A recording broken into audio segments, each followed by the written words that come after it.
आज हम एनाटॉमी के पीवाईक्यूज कर रहे हैं, जो यूजीसी द्वारा क्वेश्चन पूछे गए हैं उन्हीं को हम कर रहे हैं। ये प्रीवियस ईयर क्वेश्चन पेपर हैं, जिनके आधार पर ही क्वेश्चन में से क्वेश्चन निकलता है, नए क्वेश्चन पेपर बनते हैं। तो इसमें हम पार्ट 3 कर रहे हैं। बहुत सारे क्वेश्चन हमने कर लिए हैं, आगे भी हम कंटिन्यू यही कर रहे हैं। डेप्थ में एनालिसिस करना है तो इसकी काफी सारी वीडियोस बन जाएंगी, तो इसी पर हम चर्चा कर रहे हैं। कुछ क्वेश्चन ऐसे होते हैं जो बार बार रिपीट होते रहते हैं, तो उन्हीं को हमें रिपीट करना पड़ता है। कुछ नए कॉन्सेप्ट आते हैं तो उन पर हम ज्यादा ध्यान देंगे। जैसे आज का ये पहला क्वेश्चन स्क्रीन पर आपको दिखाई दे रहा होगा, अल्फा बीटा डेल्टा आदि से क्वेश्चन है ये। तो ये क्वेश्चन आपके सामने, आंसर दीजिएगा कृपया जल्दी से आप लोग, फिर हम इस पर डिस्कशन करते हैं। हाँ जी, तो यदि आप लोगों को इस क्वेश्चन के बारे में थोड़ा सा पता है तो मैं बता देता हूं, अगर पता है या नहीं पता है तो उस पर हम चर्चा कर लेंगे आगे। मेन जो चीज इसमें देखने को मिल रही है, अल्फा बीटा थीटा और डेल्टा, ये वेव्स हैं, ब्रेन से निकलती है, जिनको इलेक्ट्रो एनसेफेलोग्राम ईईजी के द्वारा मेजर किया जाता है। आपको पढ़ाया हुआ है, योग निद्रा में भी हमने पढ़ा है इसको, और ध्यान के रूप में कि ध्यान किसमें होता है किसमें नहीं होता, उसमें भी हम जानते हैं। तो इन वेव्स के लिए फ्रीक्वेंसी नोट करने का तरीका क्या है, B A T, bat dances, ऐसे किया हुआ है, ठीक है।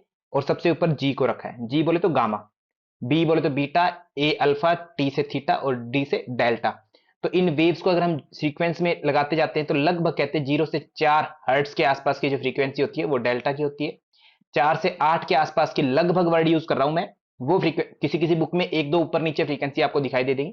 तो 4 से 8 हर्ट्ज के आसपास की फ्रीक्वेंसी थीटा, 8 से 12 के आसपास की फ्रीक्वेंसी जो होती है अल्फा की, और 12 से ऊपर यानी 13 से लगभग 30 तक की हर्ट्ज की फ्रीक्वेंसी होती है वो बीटा की, और 30 प्लस हर्ट्ज के ऊपर की जो फ्रीक्वेंसी है वो सारी गामा के अंतर्गत आती है। मतलब फ्रीक्वेंसी ब्रेन की जितनी ज्यादा होगी तो आप ऐसे समझ सकते हैं कि माइंड का एक्टिव होना उतना ज्यादा, और माइंड आपका ओवर एक्टिव होगा तो परेशान रहेगी, ठीक है, चिंतन आदि ज्यादा करेगा।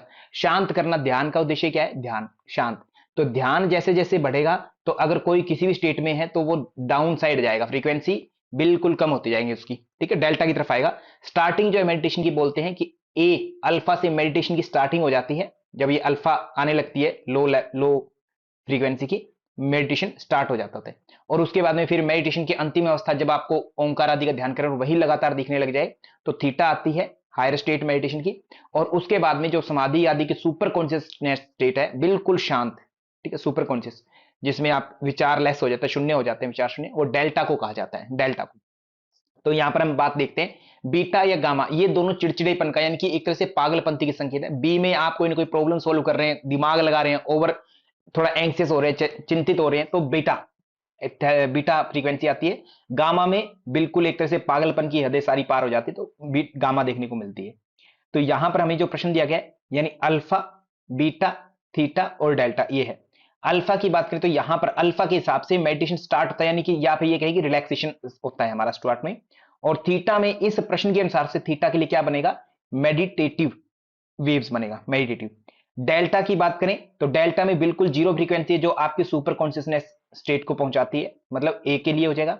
और बीटा जो है एजिटेटेड, मतलब थोड़ा सा चिड़चिड़ापन, चिंतित सा रहना, ठीक है, उत्तेजित उत्तेजना रहना, किसी चीज को लिए करने के लिए बेताब रहना, उत्सुक रहना, ऐसा।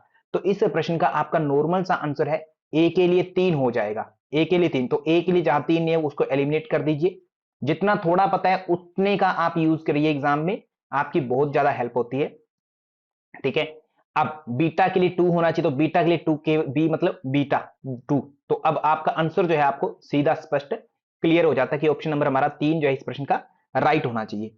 आदरणीय नम्रता शाह मैम, आंसर चेंज कर लीजिएगा अपना पहले, ठीक है, ओके। तो आशा करता हूं समझ गए होंगे आप, रेखा सैनी मैम, इस प्रश्न का आंसर आपका क्या होना चाहिए। तो यहां पर देखो, थीटा के लिए मेडिटेशन होता है, अल्फा के लिए भी मेडिटेशन है। मेडिटेशन अल्फा में स्टार्टिंग है, थीटा में हायर स्टेट है, ठीक है, मेडिटेशन के लिए, मेडिटेशन की हायर स्टेट है। अब यहां पर हमने मेडिटेशन फिर क्यों नहीं चुना, क्योंकि अल्फा में स्टार्टिंग एक तरह से मेडिटेशन जैसे ही करने लगते हैं, हम क्या लगाते हैं, आसन आदि लगाते हैं, शांति से बैठते हैं, शांत होने लगते हैं, धीरे धीरे हमारा मेडिटेशन स्टार्ट हो जाता है। तो अल्फा के लिए यहां पर रिलैक्सेशन वर्ड प्रॉपर राइट माना जाएगा। इसके अलावा ये सेम बातें, ये वेव्स वाली बातें आपको कहां मिली थी, योग निद्रा वाला टॉपिक जो चल रहा था वहां पर भी ये सेम सारी बातें मिली थी।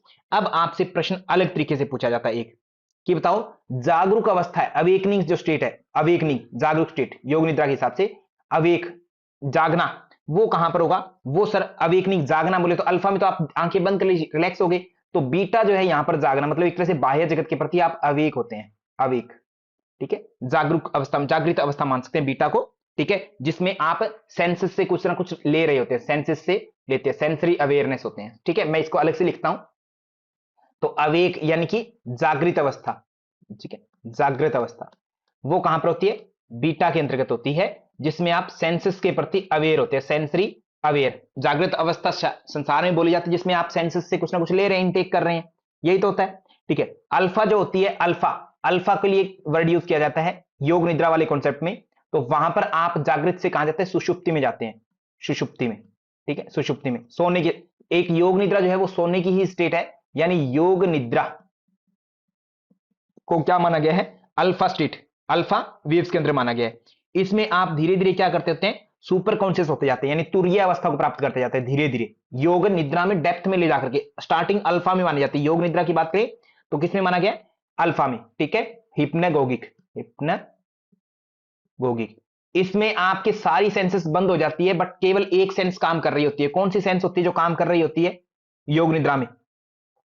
एक काम कर रही होती है आपकी विजनरी स्टेट बोल देते हैं इसको, विजनरी, ठीक है, अंदर से आप जागरूक होकर के देखते हैं, तो शब्द के प्रति आप अवेयर रहते हैं, बाकी सारी सेंसेस आपकी लुप्त हो जाती है, शब्दों के प्रति आप अवेयर रहते होते हैं, शब्द इंद्रिय, ठीक है। फिर अल्फा के बाद में आपका एक आता है ड्रीमिंग स्टेट, जागृत, सुषुप्ति और स्वप्न। स्वप्न के अकॉर्डिंग देखें, यानी ड्रीम की बात करें, ड्रीम, ड्रीम्स आपके क्या होते हैं सर? एक्टिव होते हैं, ठीक है।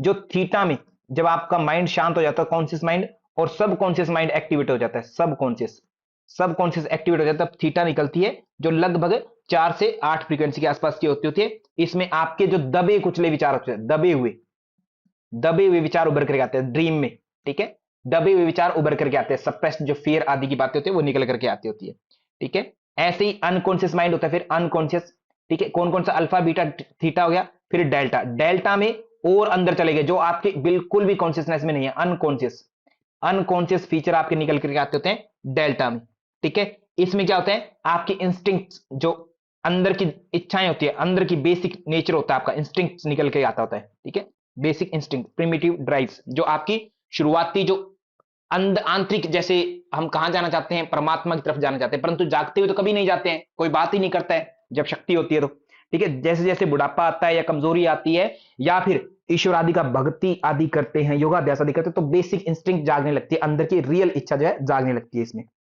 ठीक है। ओके, तो डेल्टा, ये 4 फ्रीक्वेंसी बताई गई थी योग निद्रा वाली पुस्तक में। इसमें यहां पर हमसे योग निद्रा के बारे में पूछा नहीं गया, तो हमारा प्रश्न का डिफरेंट आंसर हो गया, ठीक है। ऑप्शन नंबर 3 हमारे इस प्रश्न का उत्तर होगा।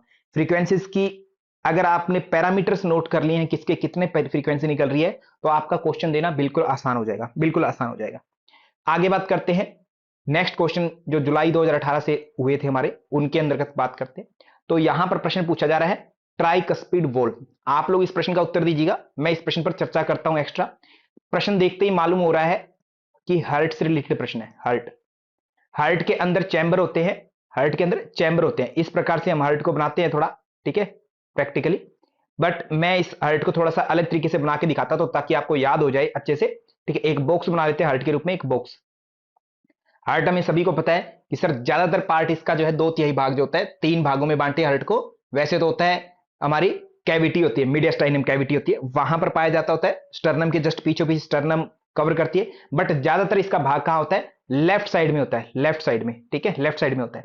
तो हार्ट लेफ्ट साइड में, इसके अंदर 4 चैम्बर होते हैं, 4 चैम्बरों को मैं सीधा का सीधा एक बॉक्स के रूप में बनाने की कोशिश करता हूं ताकि आपको समझ में आए। तो राइट साइड से 1 2 3 और 4 मैं लिखता हूं।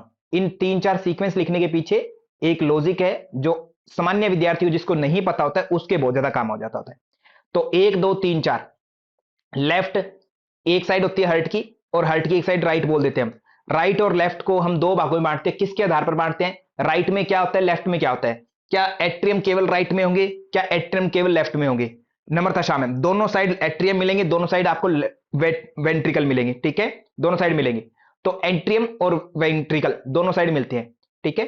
राइट साइड में ऊपर और नीचे को बांटते हैं हम एट्रियम और वेंट्रिकल के आधार पर, ऊपर और नीचे को। लेफ्ट और राइट के आधार पर, राइट लेफ्ट के आधार पर बांटते हैं, यानी कि ऊपर वाला ऊपर अगर एट्रियम और वो राइट साइड में, तो राइट एट्रियम बन जाता है, यानी 1 नंबर को हम क्या बोलेंगे? राइट एट्रियम, RA, ठीक है। और लेफ्ट 3 नंबर को क्या बोलेंगे, लेफ्ट एट्रियम, ठीक है। 2 नंबर को क्या बोलेंगे, राइट वेंट्रिकल। 4 नंबर को क्या बोलेंगे, लेफ्ट वेंट्रिकल, ठीक है। अब ये हार्ट होता है हमारा, हार्ट के अंदर जो मसल पाई जाती है उस मसल्स को क्या कहते हैं, मांसपेशी। हार्ट की मसल है तो सर उसको हम कार्डियक मसल बोलेंगे, कार्डियक मसल, ठीक है। मसल, जितनी भी मसल्स कार्डियक में होगी, ठीक है, ओके। और इस मसल को अगर हम नाम दें तो मायोकार्डियम, मायोकार्डियम, ठीक है। मायोकार्डियम, ये हार्ट धड़कती रहती है। मायोकार्डियम जो है हार्ट में सबसे ज्यादा, सबसे ज्यादा सर धड़कती रहती है, कंटिन्यूसली काम करती है, कभी पिचकती है कभी सिकुड़ती है, ठीक है। कॉन्ट्रैक्ट और रिलैक्स होती रहती है जिससे हार्ट धड़कता है। हार्ट की साउंड को क्या बोलते हैं, लब डब बोलते हैं। क्या बोला, LUBDUB, लब डब, ठीक है। लब डब ये साउंड का नाम है, हार्ट की साउंड का नाम है, ओके। तो हार्ट के अंदर खून पहुंचता है, अशुद्ध खून जाता है, अशुद्ध, इम्प्योर ब्लड। इम्प्योर ब्लड किधर जाता है सर, राइट साइड है उधर गलत खून जाएगा, राइट साइड है बट उधर रॉन्ग खून जाएगा, रॉन्ग मींस इम्प्योर ब्लड। और इम्प्योर ब्लड कहने का मतलब क्या है, यहां पर इम्प्योर का मतलब उसमें कुछ गंदगी नहीं मिली है, इम्प्योर का मतलब उसमें ऑक्सीजन का लेवल थोड़ा सा कम है, जितना होना चाहिए उसके मुकाबले उसमें CO2 रिच हो जाती है, CO2 रिच होती है वो, ठीक है। उस केस में वो इम्प्योर है। इम्प्योर कहने के पीछे सेंस है एक अपनी, ठीक है। और जो प्योर ब्लड, जब हम वर्ड यूज करते हैं प्योर वर्ड, तो उसमें हम ऑक्सीजन को रिच मानते हैं, ठीक है, और CO2 हमारी लो हो जाती है उसके अंदर। ये प्योर और इम्प्योर कहने का अर्थ है। हार्ट के मामले में खून के बारे में बात करते हैं जब प्योर और इम्प्योर, ठीक है। तो ब्लड जो है सबसे पहले पूरे शरीर से आता है, वो 1 नंबर में जाता है, इम्प्योर ब्लड सारा का सारा। फिर वो 2 नंबर में जाता है। 1 और 2 टोटल मिलकर के कितनी संख्या हो जाती है, 1 और 2 3 हो जाते हैं, 3। तो ये राइट साइड में हुए 1 और 2 3 हुए, तो 3 से सेंस निकली try cuspid valve, tricuspid valve, यानी कि राइट साइड में आपको क्या मिलेगा, ट्राइकस्पिड वोल्व। आपसे 2 तरीके से प्रश्न पूछा जाएगा कि हार्ट के राइट साइड में कौन सा वोल्व होगा, ट्राइकस्पिड, या हार्ट के राइट साइड, राइट एट्रियम और राइट वेंट्रिकल के बीच में कौन सा होगा, ट्राइकस्पिड। तो आपका प्रश्न का उत्तर देखो, आपको मिलना चाहिए यहां पर 1 और 2 जोड़ करके 3 हो जाते होते हैं, ठीक है, ट्राइकस्पिड हो गया। तो राइट साइड में ही मिलेंगे आपको राइट एट्रियम यानी राइट ओरिकल बोल देते हैं, और राइट वेंट्रिकल के बीच में आपको क्या मिलता है सर, वोल्व मिलता है, ट्राइकस्पिड वोल्व। ये बात अपनी बिल्कुल क्लियर है, ओके। अब सर लेफ्ट साइड में अगर हम बात करते हैं, लेफ्ट साइड में दूसरी साइड है, दूसरी साइड की अगर हम बात करें, पहली साइड हो गई ट्राइकस्पिड, दूसरी साइड में आई, दूसरी साइड कौन सी थी, लेफ्ट साइड। लेफ्ट साइड में दूसरी साइड आई, दूसरी को बोलते हैं बाय, डबल चीज को हम संकेत करते हैं बाय, यानी bicuspid valve, bicuspid दूसरी साइड आए हम। 3 और 4 को साथ मत करना, अब यहां पर लॉजिक बस वो 1 और 2 को मिला करके लग गया हमारा ट्राइकस्पिड, याद हो गया, याद रखने के लिए। और बाइकस्पिड को म्यूचुअल माने मिट्रल वोल्व भी बोलते हैं, मिट्रल, MITRAL, मिट्रल वोल्व भी बोलते हैं, दोनों इसके नाम है। यानी लेफ्ट ओरिकल और लेफ्ट वेंट्रिकल के बीच में कौन सा होगा, बाइकस्पिड वोल्व होगा, बाइकस्पिड वोल्व होगा लेफ्ट साइड में, ठीक है। राइट साइड में कौन सा होगा, ट्राइकस्पिड वोल्व होगा। यह शब्दावली आपको कंठस्थ होनी चाहिए, समझ में आनी चाहिए। इसी के साथ में अगर हम बात करें अन्य चीजों पर, तो 1 से 2 में जब ब्लड आता है राइट एट्रियम से राइट वेंट्रिकल, इधर में कौन सा ब्लड है, इंप्योर ब्लड है, यानी कि CO2 रिच ब्लड है, ठीक है, CO2 रिच है। और दूसरी साइड 3 और 4 की साइड, लेफ्ट साइड में बात करें तो लेफ्ट साइड हार्ट की कौन सा ब्लड कैरी करती है, O2।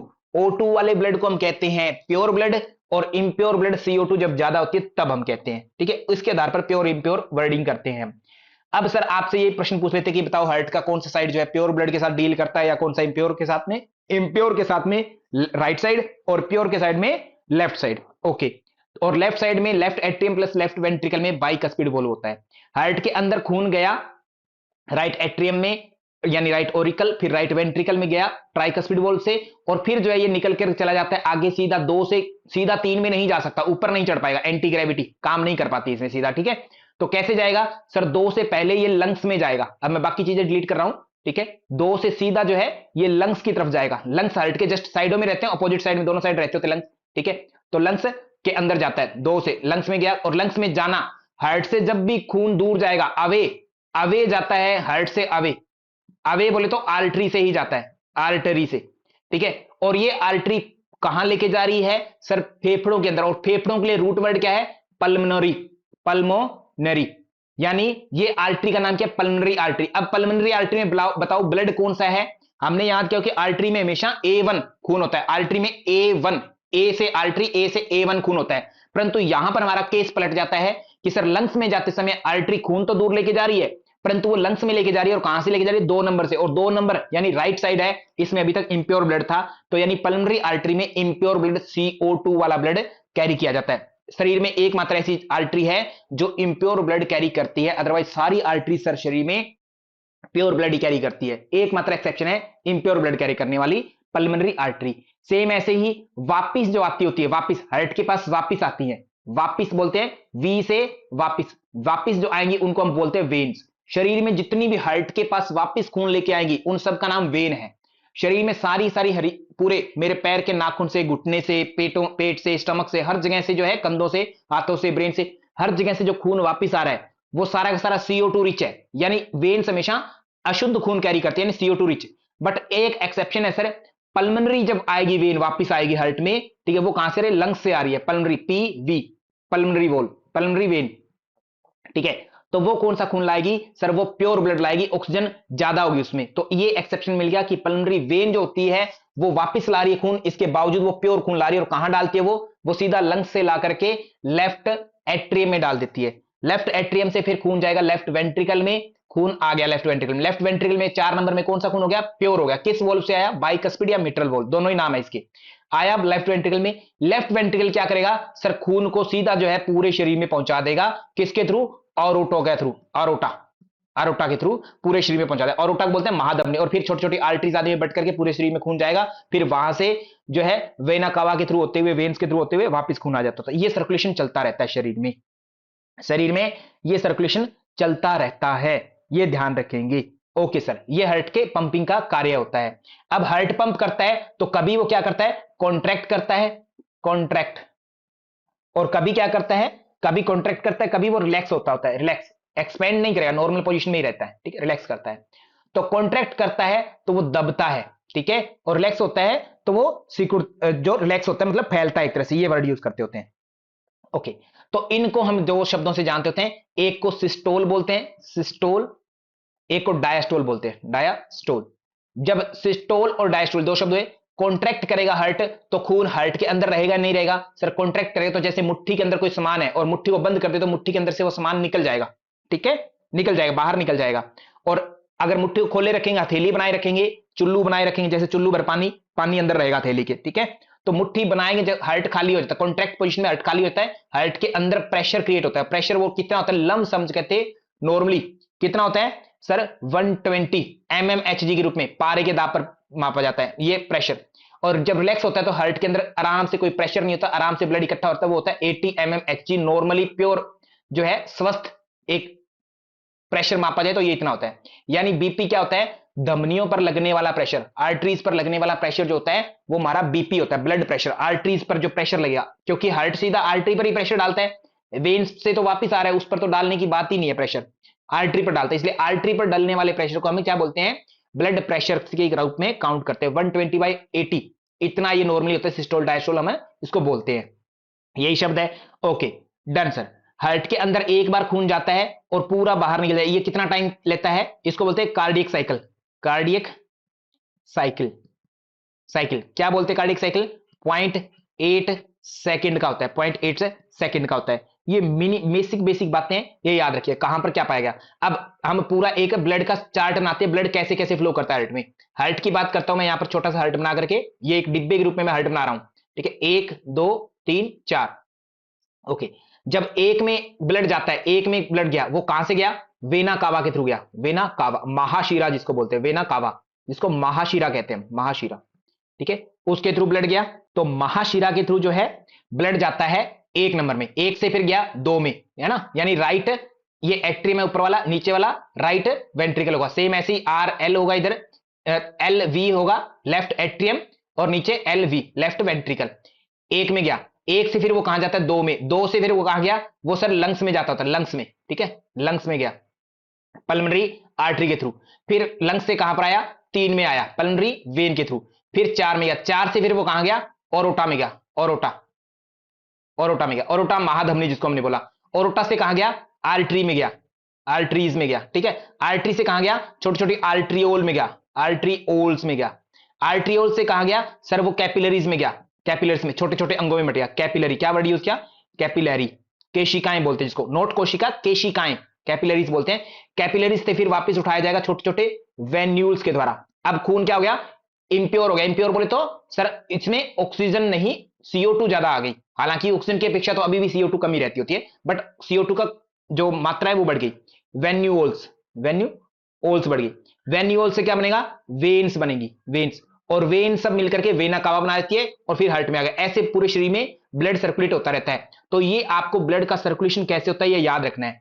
ओरोटा, ठीक है, ओरोटा से पहले क्या क्या था, अगर मैं वेना कावा से लिखना शुरू करूं, वेना कावा के बाद में, वेना कावा के बाद में right atrium, right atrium, right atrium के बाद में tricuspid valve, tricuspid valve, tricuspid valve के बाद में sir right ventricle, right ventricle के बाद में पल्मोनरी आर्टरी जो लंग्स में लेके गई, पल्मोनरी आर्टरी के बाद में लंग्स आ गए अपने, ठीक है, लंग्स के बाद में pulmonary when I, pulmonary vein के बाद में 3 नंबर, क्या नाम है 3 नंबर का, लेफ्ट एट्रियम आया, ठीक है, यहां से खून अब प्योर हो गया अपना, ठीक है, लेफ्ट एट्रियम, ठीक है, पल्मोनरी वेन में ही शुद्ध हो गया, पल्मोनरी वेन, फिर लेफ्ट एट्रियम, लेफ्ट एट्रियम से लेफ्ट वेंट्रिकल में जाएगा, किस वोल्व के थ्रू गया सर, वोल्व का नाम है मिट्रल वोल्व, मिट्रल कहा या बाइकस्पिड, बाइकस्पिड वोल्व का, ठीक है, लेफ्ट वेंट्रिकल से फिर ओरोटा में, और ओरोटा से ऐसे पूरे शरीर में चला जाता है, और फिर वेना कावा से वापस आ जाता है। ये पूरे साइकिल पूरा जो हमारे शरीर में घूमता है ब्लड, उसका साइकिल बना दिया। ये सीक्वेंस में एग्जामिनर जरूर पूछने की कोशिश करता है, याद रखेंगे। इस प्रश्न का जो उत्तर हमें जानना था वो क्या था, option number 2 right Oracle and right ventricle, ये हमारे प्रश्न का उत्तर हो जाएगा। डन है ट्राइकस्पिड वोल्व में। आगे चलें, नेक्स्ट प्रश्न को देखते हैं। ये रहा आपके सामने प्रश्न, नेक्स्ट वाला प्रश्न, ओके, इस प्रश्न को करिएगा सर, आदरणीय प्रतिभा जी, प्रश्न को समझिएगा, ठीक है।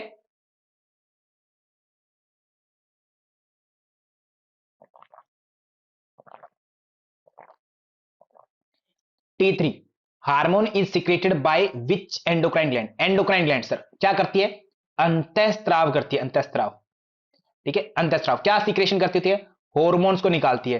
हॉर्मोन्स, हॉर्मोन्स कितने निकलते हैं, छंटांक भर, बिल्कुल ही सर बूंद के बराबर थोड़ी मात्रा में निकलेंगे, पाइप में गुजर ही नहीं सकते, इसलिए इनके पास भगवान ने पाइप ही नहीं बनाई, यानी डक्टलेस ग्लैंड बोला इनको, डक्टलेस ग्लैंड। तो डक्टलेस है तो क्या पर बनाई, डी से ब्लड में मिला दी है, सीधा ब्लड में मिलाती है, हार्मोन सीधा ब्लड में मिलते हैं, ठीक है। तो T3 हार्मोन बताओ किस एंडोक्राइन से रिलीज होता है, T3 थाइमस क्या करती थी, थाइमस सर बचपन में तो काम करती है, जवानी में आते थे खत्म हो जाती है, ये टी लिम्फोसाइट्स को मैच्योर करने का काम करती होती है, ठीक है।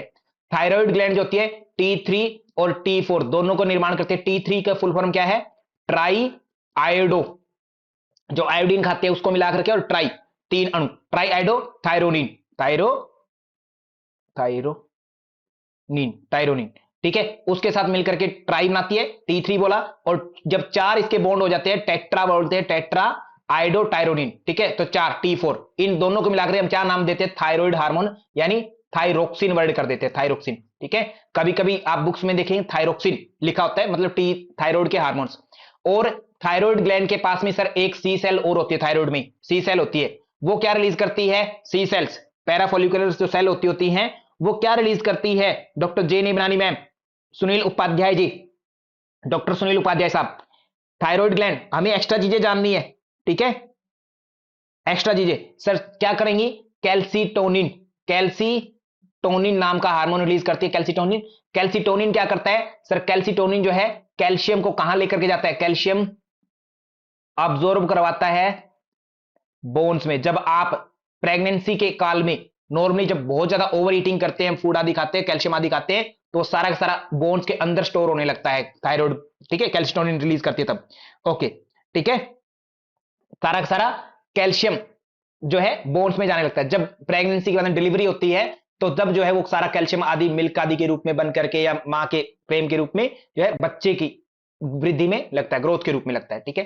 कैल्सीटोनिन जो है बोन्स के अंदर लेकर जाता है कैल्शियम को, और कैल्सीटोनिन का अपोजिट कौन सा है, पैराथायराइड, पैराथायराइड हार्मोन दिया था, PTH जाना जा रहा था, वो क्या करता है, वो बोन से कहां निकालता है, बोन टू ब्लड लेकर जाता है कैल्शियम को, बोन टू ब्लड में लेकर जाता है, ब्लड में ज्यादा मिलाता है, यानी पैराथायराइड हार्मोन की वजह से PTH अगर ज्यादा निकले तो बोन्स हमारी कमजोर हो जाएंगी, सारा कैल्शियम निकाल लिया जाएगा, ठीक है, सारा कैल्शियम निकल गया तो वो कहां जाएगा, ब्लड में। ब्लड में अगर ओवर कैल्शियम हो गया तो सर उसको फिल्टर कौन करेंगे, किडनी, ठीक है, और किडनी जब फिल्टर करेंगे तो बार बार कैल्शियम को फिल्टर करेंगे तो किडनी के अंदर कैल्शियम जो है ऑक्सलेट फॉर्म में यानी कि जमा होने लगेगा, यानी पत्थरी बनने की पूरी संभावना हो जाएगी, समझ गए, ओके सर, ये हो गया हमारा थायराइड, ठीक है। T3 किसने रिलीज किया, थायराइड ने। अब एक शब्द होता है TSH, TSH, अब टीएसएच क्या है? पहली बात तो आपको फुल फॉर्म तो पता होना चाहिए, आप पूछ तो लेते हैं टीएसएच क्या है ना, वर्ड सुन रखा है बस, टीएसएच क्या है ना। तो टीएसएच, टीएसएच थायराइड, एस से स्टिमुलेटिंग, स्टिमुलेट करने वाला थायराइड को, स्टिमुलेटिंग हार्मोन, ठीक है, थायराइड स्टिमुलेटिंग हार्मोन होता है टीएसएच।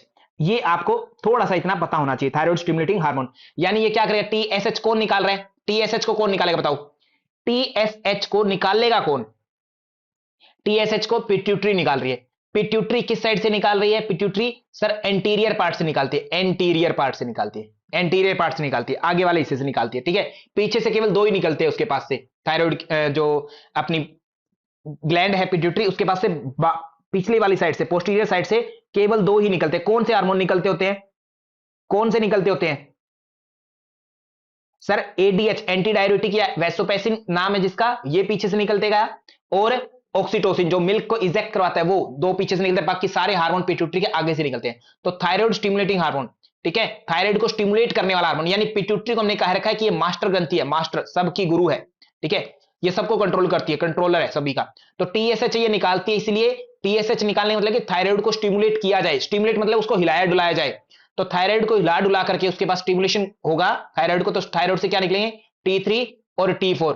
अब सपोज करो टीएसएच हार्मोन ओवर निकलेगा, ज्यादा हार्मोन निकलेगा, टीएसएच ज्यादा निकलेगा, तो थायराइड में क्या दिक्कत होगी बताओ, ठीक है, थायराइड से हार्मोन ज्यादा निकलेंगे या कम निकलेंगे, डॉक्टर विशाल पाटीदार मैम, प्रियंका पाटीदार जी बताइए, हार्मोन ज्यादा निकलेगा कम, सर टीएसएच ज्यादा निकलेगा तो T3 और T4 भी ज्यादा ही निकलेगा, टीएसएच जैसे जैसे बढ़ेगा T3 T4 भी बढ़ता जाएगा, जब एक लेवल से पार कर गए बॉडी ने संकेत देगी, ठीक है, तब जो है T3 T4 जाकर के कहां जाएंगे सर, इसी पर चिपक जाएंगे, ठीक है, टीएसएच पिट्यूटरी के आसपास जमा हो जाएंगे।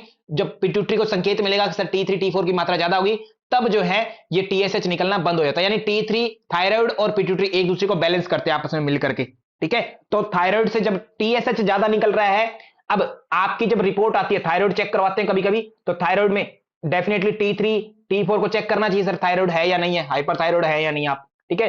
तो T3 T4 चेक करने के साथ साथ में आपका टीएसएच थायराइड स्टिमुलेटिंग हार्मोन भी चेक होता है, क्योंकि T3 T4 तो ज्यादा है तो वो कम हो जाएगा अपने आप, अगर पिट्यूटरी ठीक काम कर रही है तो, है ना, ज्यादा बढ़ते ही अपने आप कंट्रोल कर लेगी। बट टीएसएच कंटिन्यूअसली फिर भी बढ़ रहा है, बढ़ते ही जा रहा है और भी बढ़ रहा है, तब सर इसका मतलब क्या है, हाइपर थायरॉइडिज्म, कि अभी आपका रुक ही नहीं रहे सर, हाइपर थायरॉइडिज्म हो जाएगा, हाइपर ओवर हो जाएगा थायराइडिज्म।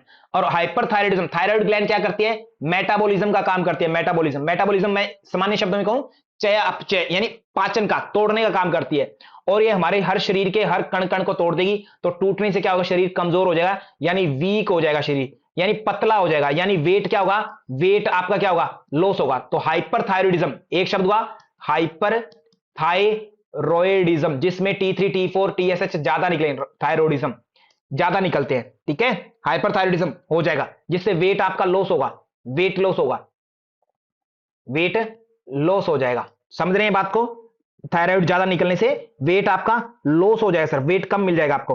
ओके, ये शब्दों को समझ लिया। और इसमें अगर हम बात करें थायराइड के बाद में,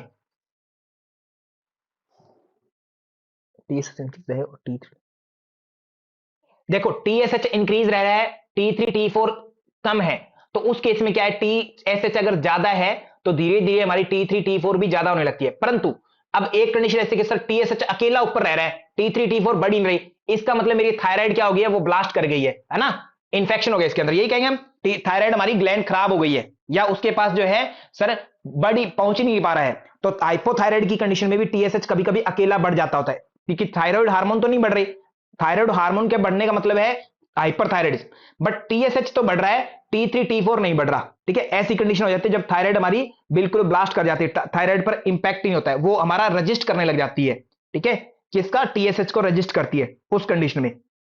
तो अब हाइपरथायराइडिज्म होगा, और इसका अपोजिट क्या होगा, हाइपोथायराइडिज्म होगा, हाइपोथायराइडिज्म, थायरॉइडिज्म, हाइपो भी होगा, ठीक है, हाइपर भी हुआ और हाइपो भी होगा, दोनों थायराइड अपने को देखने को मिलते हैं इसमें, शरीर में दोनों प्रकार के थायराइड देखने को मिलेंगे।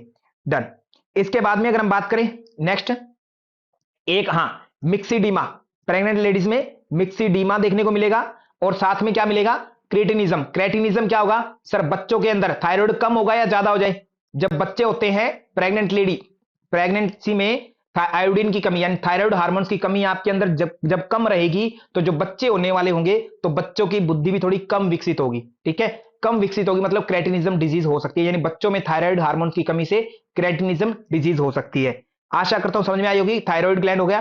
फिर पीनियल ग्लैंड की बात की हमने। पीनियल, पीनियल क्या करती है? मेलाटोनिन रिलीज करती है। मेलाटोनिन बोले तो स्लीप को लाने के लिए जिम्मेदार है। पिट्यूटरी आपकी मास्टर ग्लैंड है ही है, जिसके बारे में हम विशेष रूप से आगे चर्चा करने वाले हैं। जब ये क्वेश्चन आएगा प्रॉपर रूप से तो हम उसमें चर्चा करेंगे पिट्यूटरी। ठीक है, पिट्यूटरी के बारे में आगे बात करते हैं। पिट्यूटरी का मास्टर कौन है? हाइपोथैलेमस। अगला प्रश्न, which of the following is the example of a connective tissue? Connective tissue का एग्जाम्पल इनमें से कौन सा है? कनेक्टिव टिश्यू के बारे में पूछा गया। कनेक्टिव टिश्यू का एग्जाम्पल कौन सा है? Okay,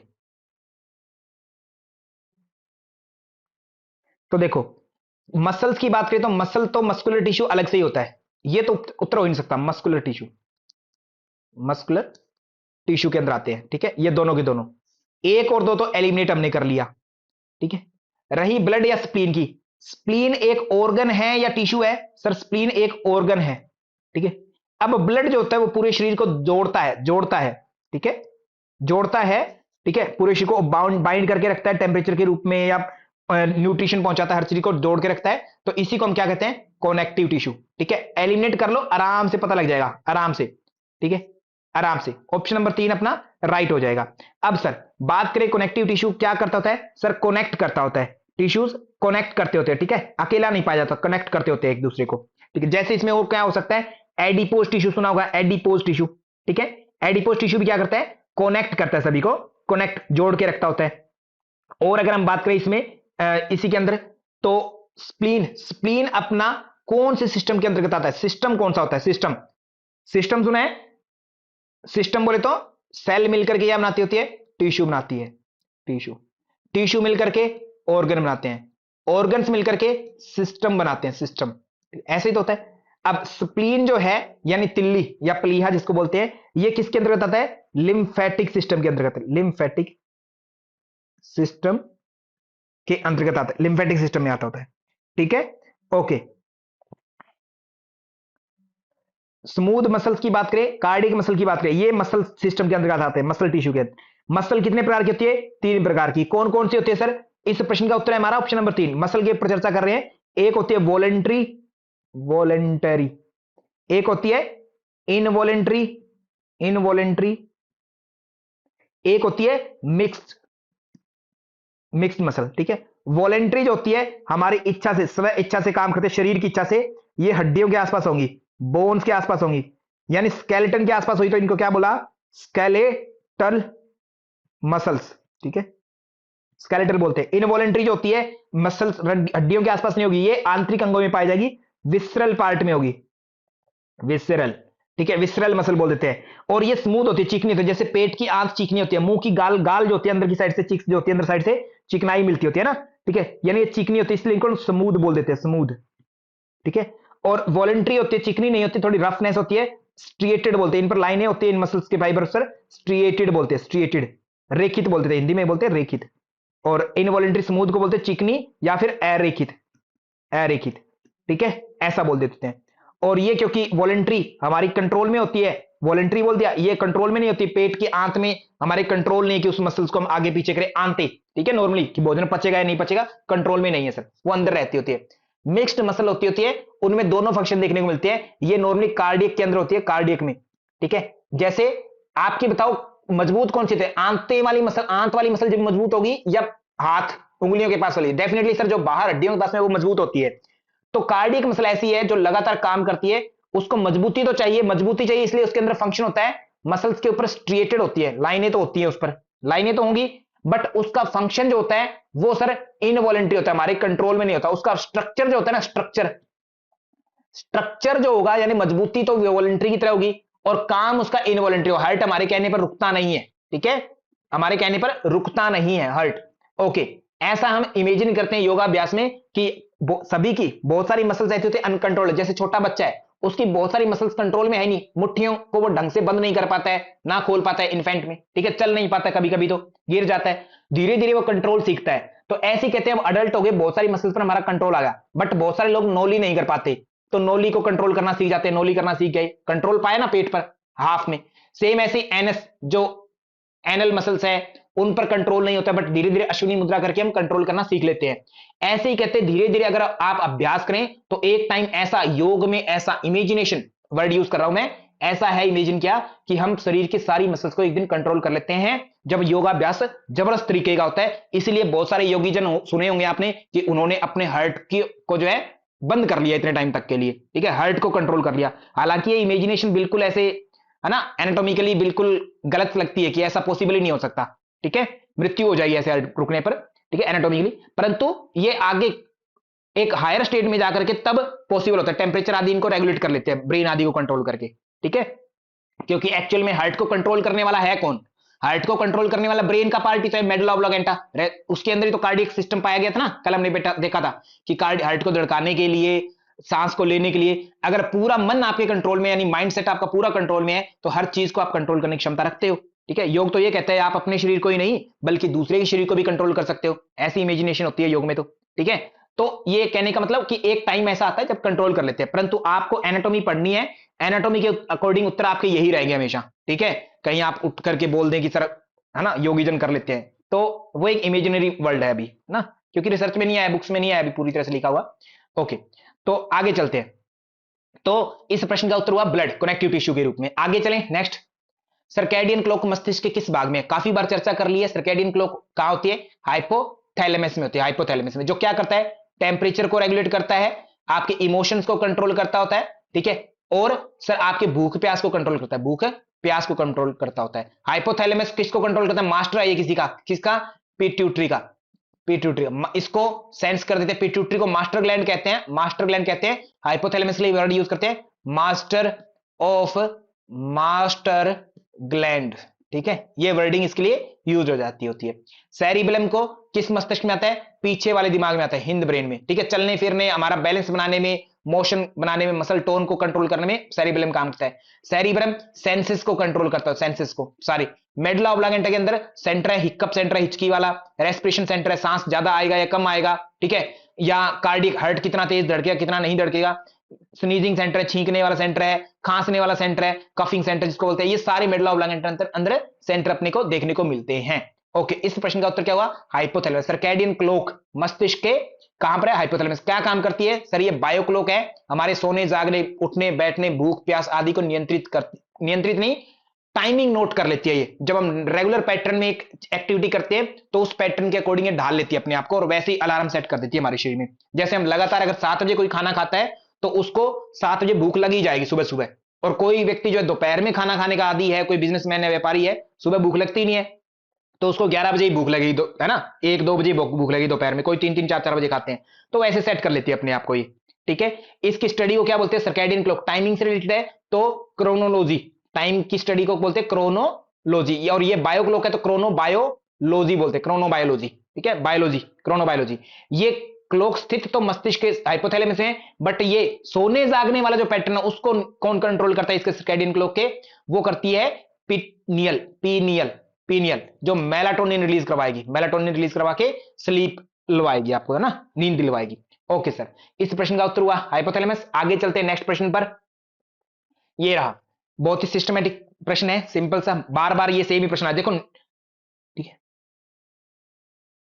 okay, Sushma Reddu ma'am, आपके प्रश्न का उत्तर मिल गया आपको क्या? तनाव जो होता है, तनाव, स्ट्रेस, हाइपर एक्टिविटी होती है स्ट्रेस में, ठीक है, हाइपर एक्टिविटी, ओवर झुंझला जाते हैं ना, क्या करें क्या नहीं करा समझ नहीं आ रहा तो ओवर हालने लग जाता शरीर, तो ये इनवॉलेंट्री ऑर्गन के कारण इनवॉलेंट्री हो जाता है कभी कभी, जैसे हार्ट जो तुम्हारा तेज धड़कने लगे, हम चाह करके भी उसको स्लो नहीं कर सकते, ब्रेथ तेज आने लग सकते, चाह करके भी कंट्रोल सा नहीं होता है स्ट्रेस में। तो ये किसके कारण होता है? देखो, स्पाइनल नर्व और क्रैनियल नर्व, ये नर्व्स हैं, ये सेंसरी भी होती है मोटर भी होती है, ये केवल इनवॉलेंट्री या वॉलेंट्री नहीं, दोनों का फंक्शन अदा कर देती है, ठीक है, दोनों का अदा कर देती है। क्रैनियल कितनी होती है? 12 पेयर होती है। स्पाइनल 2 और 1 को 3 को जोड़ा, एक को एज इट इज रख लो, 2 और 1 कितने होते हैं? 3, 31 पेयर, ठीक है। Spinal nerve, spinal nerve spine से निकलती होती है, क्रैनियल नर्व ब्रेन से निकलती होती है, और लेफ्ट राइट दोनों साइड से निकलती है, इसलिए ये दोनों पेयर्स के रूप में होते हैं, पेयर, जोड़े के रूप में होती है, 31 और 12 पेयर्स के रूप में होती है। अब सिंपैथेटिक नर्व्स कौन सी होती है? मिक्स्ड या सेंसरी या मोटर? सर सब कुछ मिलाकर के हो सकते हैं सिंपैथेटिक, जरूरी नहीं कि केवल और केवल सर ये नर्व जो आपकी सेंसरी होंगी या मोटर होंगी या कैसी होंगी, हर तरीके की नर्व हो सकती है आपकी सिंपैथेटिक भी और हर तरीके की पैरासिम्पैथेटिक। ये तो ऊपर नीचे, जैसे हार्ट बीट आपकी कम होती है ज्यादा होती है, सर वो तो स्थिति पर डिपेंड करता है कि आपकी स्थिति कैसी है। आप सो रहे हैं तो कम हो सकती है ना, ध्यान आदि स्टेट में तो कम हो जाएगी, अगर आप भाग रहे हैं तो तेज हो जाएगी, इतना ही है। सेम ऐसे नर्वस, ये सिंपैथेटिक पैरासिम्पैथेटिक ऐसा ही है कि सिंपैथेटिक नर्व्स क्या करती होती है, एक्टिविटी लाती होती है, ओवर एक्टिव कर देती है आपकी बॉडी को, स्ट्रेसफुल कंडीशन में काम आती होती है ओवर एक्टिव करने में, ठीक है, over active hyper activity stressful condition में। इनके कारण सिंपैथेटिक नर्वस सिस्टम अगर एक्टिवेट होगा तो क्या क्या आएगा सर, आपका ब्लड जो है फास्ट दौड़ेगा, ब्लड प्रेशर बढ़ जाएगा। क्यों बढ़ेगा, क्योंकि हार्ट रेट आपकी बढ़ जाती है, हार्ट रेट बढ़ जाती है, ब्रेथ रेट आपकी बढ़ जाती है, ब्रेथ रेट सांस ज्यादा आएगा जाएगा तो आपकी पाइप्स जो होती है ब्रेथ वाली, ठीक है, ट्रैकिया नोस्ट्रिल आदि, इनको चौड़ा होना पड़ेगा, और चौड़े होने को क्या बोलते हैं, ब्रोंको ब्रोंकाई आदि ब्रोंको डायलेशन होना पड़ेगा, डायलेशन, ठीक है, और जरूरी है। तो ब्लड वेसल जो होती है वैसो कॉन्स्ट्रिक्शन हो जाता है, कॉन्स्ट्रिक्ट पतली हो जाती है, कॉन्स्ट्रिक्ट हो जाती होती है, ठीक है, ओके, ऐसा इसमें देखने को मिलता होता है। और इसमें एंगर आदि आता है, बीपी ज्यादा मतलब एंगर का संकेत करते हैं ना, गुस्सा आदि ज्यादा आता होता है। पैरासिम्पैथेटिक में क्या करते हैं, अपोजिट करते हैं, पैरासिम्पैथेटिक में बीपी कम हो जाता है आपका, हार्ट रेट कम हो जाएगी, ठीक है, ब्रोंको डायल्यूशन नहीं होगा, ब्रोंको कॉन्स्ट्रिक्शन या ब्रोंको नॉर्मल हो जाएगा, ब्रोंको नॉर्मल रहेंगे ये, और अगर ज्यादा हो गया पैरासिम्पैथेटिक तो ब्रोंको कॉन्स्ट्रिक्शन हो जाएगा। वैसो कॉन्स्ट्रिक्शन की बजाय वैसो डाइल्यूट होगा, वैसो डाइल्यूट, यानी इधर बीपी गिरने के चांसेस है, पैरासिम्पैथेटिक ज्यादा हो गया तो बीपी और गिरता जाएगा, इतना गिरता जाएगा, इतना गिरता जाएगा कि, है ना, सत्य सब कुछ अंत हो जाएगा, इतना भी गिर सकता है। तो ओवर ना तो पैरासिम्पैथेटिक चाहिए ना सिंपैथेटिक। तो सिंपैथेटिक का अगर इलाज करना है तो ध्यान कीजिए, पैरासिम्पैथेटिक का इलाज करना है तो भागिए दौड़िए, है ना, भागना है आपको, ठीक है, इलाज करना है तो इलाज के रूप में, ठीक है, इलाज के रूप में। ध्यान किसको नहीं करने देना, जब पैरासिम्पैथेटिक एक्टिविटीज ज्यादा हो, डिप्रेशन आदि जिनकी हार्ट रेट आदि ऑलरेडी कम है तो उनको ध्यान से हम बचाएंगे थेरेपेटिक के दृष्टिकोण से, और थेरेपी के दृष्टिकोण से जिसके ऑलरेडी सिंपैथेटिक नर्वस सिस्टम ज्यादा है तो उसको हार्ट रेट बीपी आदि तेज करने वाली एक्टिविटीज को बंद करवाएंगे।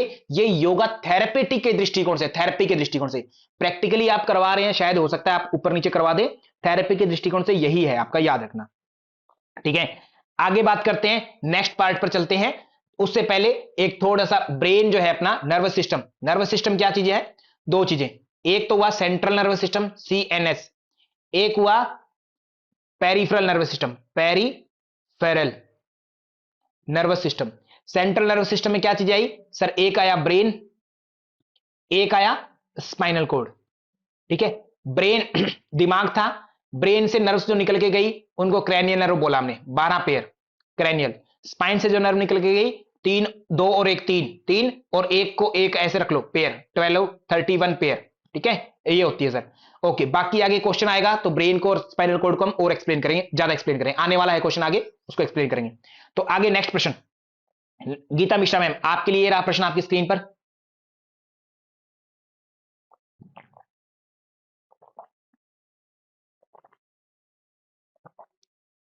अरेखित पेशियां पाई जाती हैं, कितनी अरेखित, सर कहां कहां पर कैसे कैसे मिली, देखो हमने बात की स्मूथ मसल्स कहां होती है सर, इंटरनल साइड होती है, इंटरनल, ठीक है, विसरल पार्ट में होते हैं, विसरल, ठीक है, आंतरिक अंगों में मिलती होती है, ठीक है, बाहर नहीं मिलती, आंतरिक साइड में मिलती होती है, तो विसरल साइड में मिलती होती है, यानी अब ये कहां मिलेंगी, आंतों में, यस में, फाउंड यस पूछा गया, इंटेस्टाइन एंड लीवर में मिलेंगी ही मिलेंगी सर ये, ठीक है, ऑप्शन नंबर बी आपका राइट हो जाएगा, बी राइट हुआ। अब बी जहां पर नहीं है उसको एलिमिनेट कर दो सर, जल्दी से काट दो, बी जहां पर नहीं है तो बी सर दो में नहीं है, ये एक तो हमारा ये सिरदर्दी खत्म, ठीक है, यहां पर ये नहीं होगा। तो अब क्या हो सकता है सर, स्मूथ मसल्स हार्ट में मिलेंगे क्या सर, हार्ट में नहीं मिल सकती, हाथ में मिलेंगे क्या, फीट में, सर यहां पर मजबूत मसल चाहिए, मजबूत जो होती है स्मूथ नहीं हो सकती, ठीक है, मजबूत को रफ होना पड़ेगा थोड़ा सा, क्योंकि किसान के हाथ कभी भी कब ऐसे बिल्कुल शहरों में रहने वाले ऐसे नहीं हो सकते, किसान के हाथ, किसान के हाथ तो ऐसे रफ से होंगे, टफ टफ से बिल्कुल, ठीक है, यानी डी नहीं हो सकता, हैंड नहीं हो सकता, हार्ट जो है उसको भी ज्यादा काम करना है तो ये भी नहीं होता, सी और डी आपके ऑप्शन में नहीं होंगे, तो सी जहां पर है वो कट कर दो, डी जहां पर है वो कट कर दो, तो क्या आया सर, उत्तर मिल गया बी, और all involuntary organs except heart, हर एक आंतरिक अंग में मिलेगी, बस हार्ट को छोड़ के, हार्ट भी आंतरिक अंग है बट उसमें नहीं मिलेगी, बाकी सब अंगों में मिलेगी, तो ए हो गया अपना, ठीक है, एलिमिनेट करके अपने उत्तर निकल जाते हैं, ये थोड़ा सा ध्यान रखिएगा। तो इस प्रश्न का उत्तर अपना क्या आया सर, ऑप्शन नंबर एक जो है वो राइट हो जाएगा, एक एक राइट हो जाए, ए और बी एलिमिनेट करके। कभी कभी क्वेश्चन डायरेक्टली समझ में नहीं आएगा एग्जाम में, आप कितना भी पढ़े लिखे हो डायरेक्ट समझ में नहीं आता है, तो उनको समझने के लिए आप एलिमिनेट कर ले, इजी हो जाएंगे आपके क्वेश्चन बिल्कुल। ठीक है, ऑप्शन नंबर क्या हो जाएगा, ऑप्शन नंबर एक, शेफाली शर्मा मैम। बात को समझिए, ये क्वेश्चन बिल्कुल आसान है बट सामान्य रूप से समझ में नहीं आता है किसी को। ठीक है, प्रश्न क्या है, स्मूथ मसल, स्मूथ बोले तो चिकनी, दो शब्द यूज किए हमने, एक तो वॉलेंट्री यूज करते हैं हम, वॉलेंट्री, वॉलेंटरी, एक इनवॉलेंट्री और एक मिक्स। मैं दो को एक्सप्लेन करता हूं, तीसरी अपने आप ही हो जाएगी। वॉलेंट्री होती है वो हड्डियों के पास में होते हैं, स्केलेटन के पास में, स्केलेटन बोले तो हड्डियां, उसके पास में, इसलिए इसको स्केलेटन मसल बोला। इनवॉलेंट्री सर शरीर के अंदर होती है, इसलिए उनको आंतरिक पेशी बोलते हैं, विसरेल, या उन पर लाइनिंग नहीं होती है, कहते हैं नॉन स्ट्रेटेड बोल देते हैं, या उनको स्मूथ बोल देते हैं, स्मूथ। स्केलेटल पर लाइनिंग होती है इसलिए स्ट्रिएटेड बोलते हैं, स्ट्रिएटेड। स्ट्रिएटेड का मतलब लाइन, लाइन बोले तो रेखा, हिंदी में लिख देता हूं मैं यहां पर रेखा, रेखित पेशियां। ठीक है, स्केलेटन मतलब हड्डियों वाली, ठीक है, अस्थि पेशी, हिंदी में बोलते हैं अस्थि पेशी। ठीक है, विस्त्रल को अंतरांगी बोलते हैं, अंतरांगी, स्मूथ को बोलते हैं चिकनी पेशी।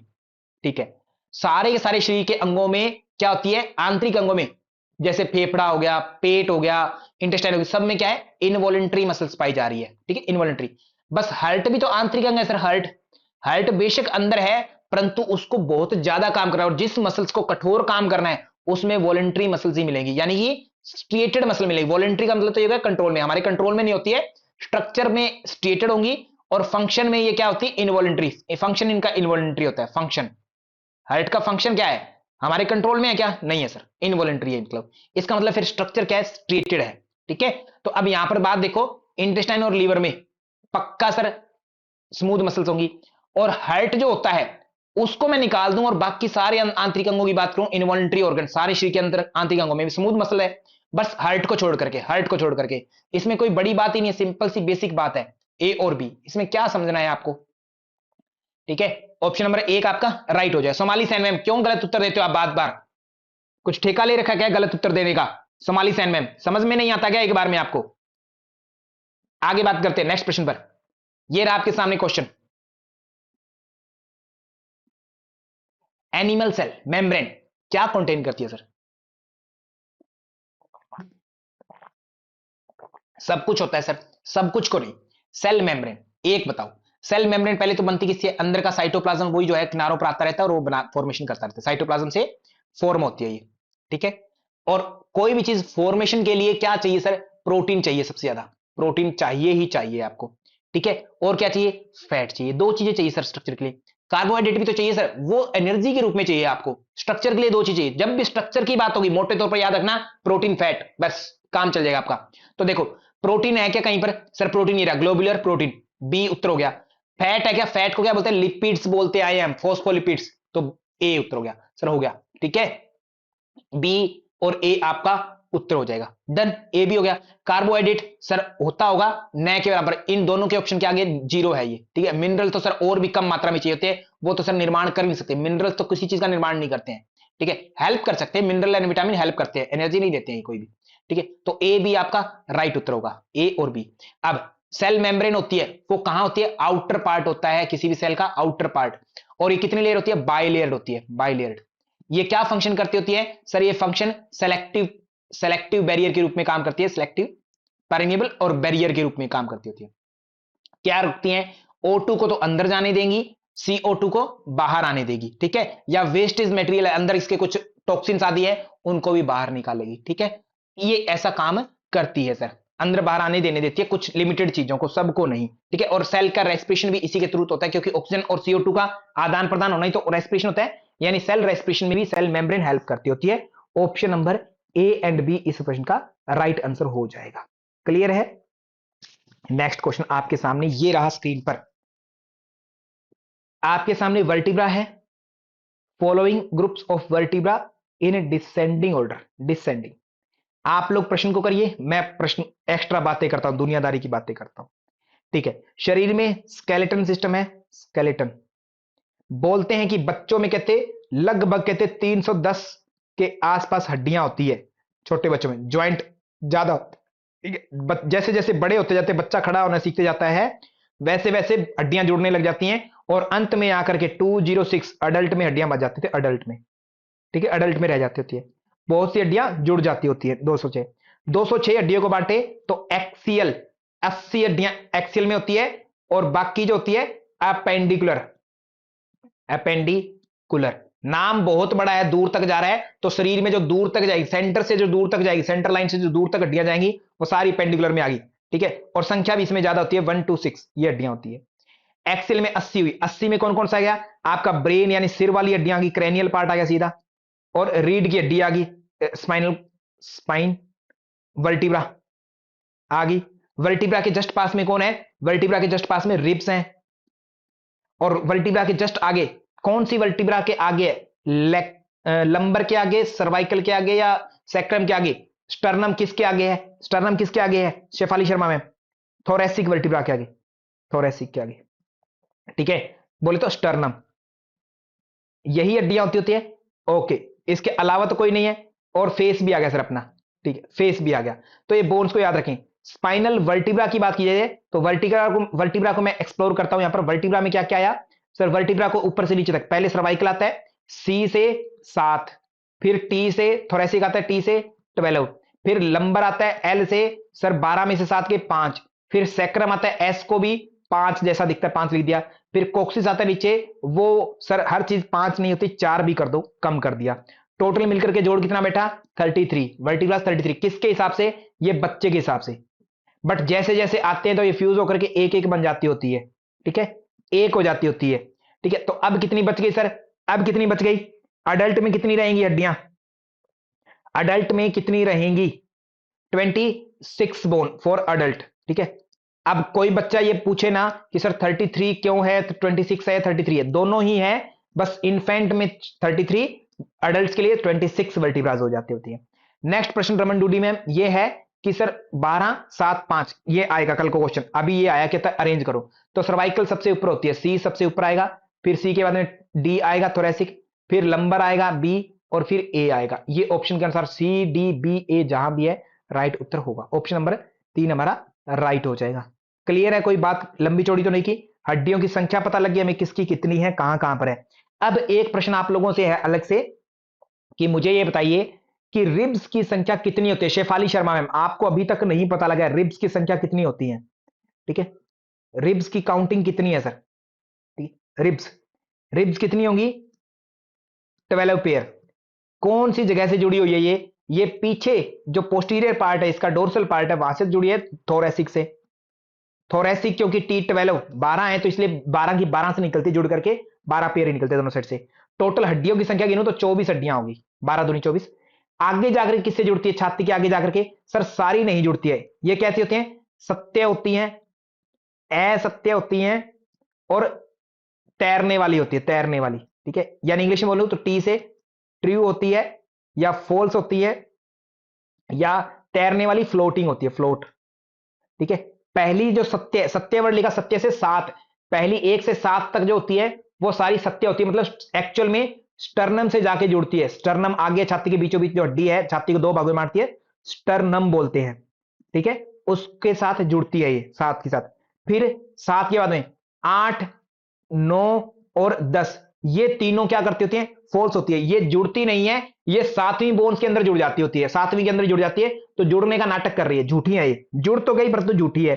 फिर आगे 2 होती हैं रिब्स, 11 नंबर की और 12 नंबर वाले ये पेयर, 11 और 12, ये 4 रिब्स हो गई, मतलब लेफ्ट में भी 2 राइट में भी 2, 4 रिब्स हो गई। 11वीं और 12वीं रिब्स होती है, ये जुड़ती नहीं है, ये पीछे से निकल गई थोरेसिक से, बट आगे आकर के ऐसी तैरती रहती है, मतलब कहीं नहीं जुड़ती ना, तो 10वीं रिब से ना कहीं और, वैसे खाली रहती थी, जैसे भैंस के सींग होते हैं ऐसे रहती है ये अंदर। तो ये करेंगे क्या? ये किडनी जैसे अंगों की रक्षा करते थे, किडनी आदि की रक्षा करने के लिए होती है, किडनी की रक्षा करती थी। ठीक है, ओके, ऐसा ये होता है 12वीं। ठीक है, रिप्स 11 12, ये रिप्स को याद रख लेंगे सर, इस तरीके से एग्जामिनर प्रश्न पूछ सकता है। टोटल कितनी रिप्स हुई सर? 24 रिप्स हड्डियों के रूप में हुई, 12 पेयर्स में बोलते। एग्जामिनर जैसे पूछे वैसे आपको बातें घुमा देनी है। आगे प्रश्न है नेक्स्ट, आपके सामने ये रहा प्रश्न, क्रैनियल बोन्स। पहले बात करते हैं क्रैनियल बोन्स में होती कितनी है क्रैनियल बोन्स। क्रैनियल बोन्स के लिए एक शब्द बताया गया आपको, ट्रिक बताइए गीता मिश्रा मैम, ट्रिक कौन सी थी? क्रैनियल बोन्स के लिए ट्रिक वर्ड यूज कीजिए, कितनी बोन्स होती है क्रैनियल में? क्रैनियल बोलते किसके हैं सर? ब्रेन को बोलते हैं ना, ब्रेन, ये ब्रेन।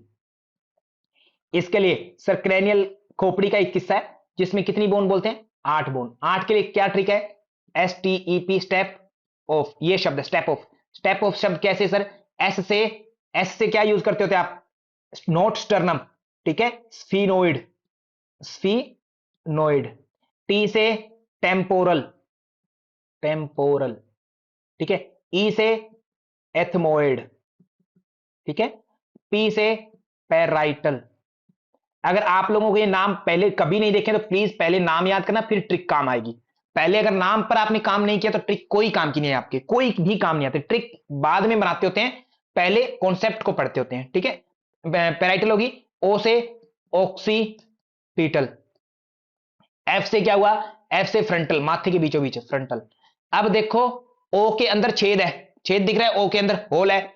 अब इस होल का मतलब क्या है सर, इस होल से ऑक्सीपिटल हमारे गर्दन के जस्ट नीचे वाली साइड है, जो ठुड्डी आदि साइड में, उसमें एक होल होता है ऑक्सीपिटल के अंदर। वहां से क्या होता है सर, नीचे स्पाइनल कोड निकल जाती है ऑक्सीपिटल लोब, ऑक्सीपिटल बोन के अंदर से, ठीक है। ब्रेन का पूंछ जो होता है नीचे की तरफ निकल के जाता होता है, फोरामेन मैग्नम जिसको बोलते हैं, वहां से निकल करके जाती होती है ऑक्सीपिटल के अंदर से। तो ये 8 बोन होगी सर, कहां पर, क्रैनियल बोन से। और क्रैनियल बोन है वो कैसे होते, एक बोल का निर्माण, सिर जैसी बोल होता है, सिर हमारा बोल है ना, ठीक है, बोल रूपी है। तो बोल को बनाने के लिए ऐसे ऐसे घूमी हुई चाहिए अपने को, घूमी हुई। तो ये ऐसे ऐसे चपटी सी होती है चपटी, ठीक है, फ्लैट बोन बोलते हैं इसको, फ्लैट। क्रैनियल बोन को मोस्टली हम फ्लैट बोन के अंदर काउंट करते हैं, हालांकि इसकी अलग अलग बोन जो होती है, जैसे स्फिनोइड है वो इरेगुलर हो जाती है, तितली नुमा शेप होती है इसकी, तितली नुमा, बटरफ्लाई रूप में होती है, बटरफ्लाई। ये एकमात्र ऐसी बोन है जो बाकी सबको टच कर देगी, बाकी है ना टेम्पोरल, इसके सींग से निकले होते हैं, ठीक है, सबको टच करते हैं, इरेगुलर है। बाकी सबको अगर मोटे तौर पर कहें तो फ्लैट बोन में इनका नामकरण किया जाता है, ठीक है, ओके। लॉन्ग बोन्स में कौन सा आ जाती है, जैसे हाथों पैरों की हड्डियां होती है, लंबी लंबी हड्डियां। इरेगुलर में वर्टिब्रा आदि आ जाते हैं, वर्टिब्रा या स्पिनोइड। शॉर्ट बोन्स में आपकी कौन सी आती है, कार्पल्स या टार्सल आ जाते थे। कार्पल कितने होते हैं, 8 होते हैं, टार्सल कितने होते हैं, 7 होते हैं। 7 एक पैर में है, काठ एक हाथ में है, टोटल कितने हो गए, 8 दूनी 16 कार्पल्स हो गए दोनों हाथों में, 7 दूनी 14 टार्सल हो गए दोनों पैरों में। ऐसे वर्डिंग याद रखनी है आपको। क्लियर है सर, कोई दिक्कत वाली बात तो नहीं है, ओके डन। इन चीजों को आप याद रखिएगा। नेक्स्ट प्रश्न काफी बड़ा हो जाएगा, इसका एक छोटा सा पार्ट कर लेते खैर, ठीक है, एक्सप्लेन करने में ज्यादा बड़ा हो जाएगा। एंजाइना पेक्टोरिस, वैसे तो हर्ट पर हमने शुरुआत में चर्चा कर ही लिया है। हर्ट में क्या होता है सर, हर्ट जो होता है पूरे के पूरे सिस्टम को ब्लड सप्लाई करता है, पूरे शरीर को ब्लड सप्लाई करता होता है, ठीक है। 4 चैम्बर होते हैं हर्ट के अंदर, 4 चैम्बर, 1 2 3 4। एक से खून लिया जाता है, 2 में लिया जाता है, 2 से लंग्स में जाता है, लंग्स में, ठीक है, लंग्स से फिर 3 में आता है, ठीक है, किसके थ्रू आता है, पल्मोनरी वेन के थ्रू, पल्मोनरी आर्टरी से खून जा रहा है, ठीक है। फिर 3 से 4 में आता है, 4 से फिर निकलता है, बॉडी में जाता है खून, किसके थ्रू, और के थ्रू, ठीक है। अब शरीर को तो खून मिल रहा है, बट हार्ट के बाहर जो एरिया है, मसल्स, मायोकार्डियम जो नाम दिया था हमने, मायोकार्डियम, शुरुआत में पहला क्वेश्चन किया तो उसमें बहुत अच्छे से हार्ट को डिस्कस कर लिया हमने, कार्डियम। मायोकार्डियम को भी तो खून चाहिए, वो खून कौन देगा मायोकार्डियम को, मायोकार्डियम तक खून पहुंचाना है, वो काम है अपनी एक आर्टरी का। डेफिनेटली वेन तो नहीं देने वाली है ना, आर्टरी देने वाली है, आर्टरी। आर्टरी का नाम है कोरोनरी आर्टरी, क्या नाम दिया, coronary artery. Coronary artery sir myocardium को खून देती ताकि वो काम करती रही। कोरोनरी आर्टरी जाकर के आगे छोटे छोटे भागों में बढ़ जाती है, अनेक छोटे छोटे भागों में पूरे हार्ट को खून देती होती है। तो कभी कभी क्या होता है, कोरोनरी आर्टरी, ब्लड, आप ब्लड के अंदर इतने टॉक्सिन आने लगते हैं कि कोरोनरी आर्टरी जो होती है वो बंद होने लगती है, या उसके अंदर कुछ प्लैक जमने लगता है, जैसे फैट आदि, कोलेस्ट्रॉल आदि जमने लगता है। तो जस्ट जमने से कुछ एरिया में, जैसे एक समझ लो पाइप है, पानी की पाइप है, और वो पूरे के पूरे फील्ड को, आपके पूरे पार्क को पानी दे रही है, और कोई एक पाइप रुक जाए तो उस जगह पर पानी जाएगा नहीं ना। सेम ऐसे ही कोरोनरी आर्टरी जो है एक निकली और वो अनेकों छोटे छोटे भागों में बट करके काम कर रही है। तो हार्ट के किसी एरिया में अगर ब्लड नहीं पहुंचा ऑक्सीजन वाला तो क्या होगा, क्यों नहीं पहुंचा, क्योंकि उसके अंदर कुछ प्लैक जम गया, ठीक है, ब्लॉकेज आ गई, हार्ट में ब्लॉकेज आ गई, तो जिससे उस एरिया को खून नहीं मिल रहा। खून नहीं मिलेगा तो क्या होगा, मसल मरने लगेगी। जैसे उंगली के चारों तरफ अगर आपने रबड़ बांधा होगा, कभी धागा बांधा हो, तो उंगली नीली पड़ जाती होती है 5-7 मिनट में, देखा है कि आपने, ब्लू हो जाती है उंगली। अगर आपने आधा घंटा 1 घंटा रख लिया तो उंगली में बिल्कुल सुन्नी हो जाती है ऐसे, है ना, और एक दिन रख लेंगे तो शायद उंगली आपकी बचेगी नहीं, इतना डेड हो सकती है।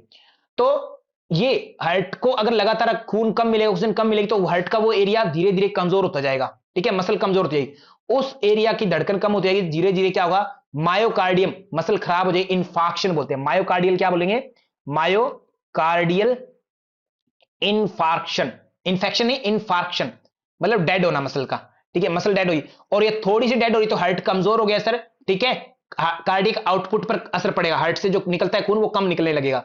और ज्यादा अगर दिक्कत होगी तो एक दिन क्या होगा, कार्डियक आउटपुट सर आएगी नहीं, हार्ट पूरा का पूरा या तो पिचका रह जाएगा या वैसे ही रह जाएगा, है ना, कमजोर हो जाएगा, ठीक है। जैसे बूढ़ा व्यक्ति कैसा होता है बिल्कुल कमजोर, सेम ऐसे हार्ट बूढ़ा सा हो जाएगा, कमजोर हो जाएगा, तो हार्ट फेलियर, हार्ट फेलियर कि हार्ट अपना मेन ब्लड पंप करने में भी सक्षम नहीं होगा क्योंकि दर्द होगा ना हार्ट में। और कोरोनरी आर्टरी से ब्लड, जब हार्ट फेलियर रोग हो गया, मृत्यु हो जाएगी, हार्ट फेलियर। अब कोरोनरी आर्टरी में ब्लड जाता है तो धीरे धीरे जाता है, कम होने लगता है, जब तो कम होता है तो हार्ट की मसल को देखो ब्लड नहीं मिल रहा, जैसे मैंने कहा कि उंगली के चारों तरफ अगर धागा बांध लेंगे तो उंगली में दर्द सा होने लगेगा, सुनना हो जाएगा। हार्ट में भी हार्ट धड़कता है, काम कर रहा है और हार्ट की मसल भी खराब है तो दर्द तो होगा ना। तो जब दर्द होता है वो दर्द किस कारण से हो रहा है, कोरोनरी आर्टरी में ब्लड कम गया है इसलिए, और उस कंडीशन को हम बोलते हैं एंजाइना पेक्टोरिस, एंजाइना पेक्टोरिस, जो पेन होता है छाती के बीचों बीच, ठीक है, उसको हम एंजाइना पेक्टोरिस बोलते हैं कि एंजाइना हो गया यानी कि हार्ट की मसल में कुछ दिक्कत आ गई सर, ठीक है। एंजाइना पेक्टोरिस छाती में दर्द होता है, ये क्यों होता है सर, क्योंकि कोरोनरी में ब्लड फ्लो क्या हो गया, कम हो गया। आशा करता हूं अगर आपने हार्ट को समझ रखा होगा ऑलरेडी तो ये क्वेश्चन जरूर समझ में आया होगा, नहीं तो प्लीज एक बार हार्ट वाली चीज को जाके समझेगा। थैंक यू टू ऑल, धन्यवाद आप सभी का, thank you so much, thank you to all, धन्यवाद।